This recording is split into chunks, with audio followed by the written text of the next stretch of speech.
மேச ராசிக்கு இந்த வார ராசி பலன்களை பார்க்கும் பொழுது செயல்களை கவனமுடன் செய்து வெற்றி பெறுவீர்கள். ஆனாலும் உடனே வந்து சேர வேண்டிய பணம் தள்ளி போகலாம். சந்திக்க நினைத்த நபரை பார்க்க முடியாத வகையில் வேறு விஷயங்கள் குறுக்கிடலாம்.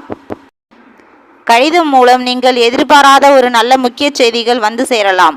உத்தியோகத்தில் ஏற்படும் மாற்றங்கள் மனதிற்கு சங்கடங்களாக மாறக்கூடும். அதனால் உத்தியோகத்தில் இருப்பவர்கள் இந்த வாரம் மற்றும் கொஞ்சம் ஜாக்கிரதையாக இருந்து கொள்வது நல்லது நண்பர்களே. இந்த வாரம் முழுவதும் நீங்கள் அங்காரகனையும் முருகப்பெருமானையும் வழிபடுவது மிகவும் சிறந்ததாகும். ஓம் வீரத்வாஷாய வித்மகே விக்னாஸ்தாய திமகி தன்னோ பௌம பிரசோதியாதே. செவ்வாய் பகவானுக்குரிய இந்த ஸ்லோகத்தை காலையிலும் மாலையிலையும் தினமும் 16 முறை சொல்ல முடியாவிட்டாலும் ஒரு 6 முறையேனும் சொல்லி வழிபட்டால் நமக்கு இந்த வாரம் நல்லபடியாக நடந்தேறும் நண்பர்களே. இந்த வீடியோ உங்களுக்கு பிடிச்சிருந்தா கமெண்ட்டில் சொல்லுங்கள், லைக் பண்ணுங்கள், ஷேர் பண்ணுங்கள், சப்ஸ்கிரைப் பண்ணுங்கள். Bye bye from Sakthi Siva.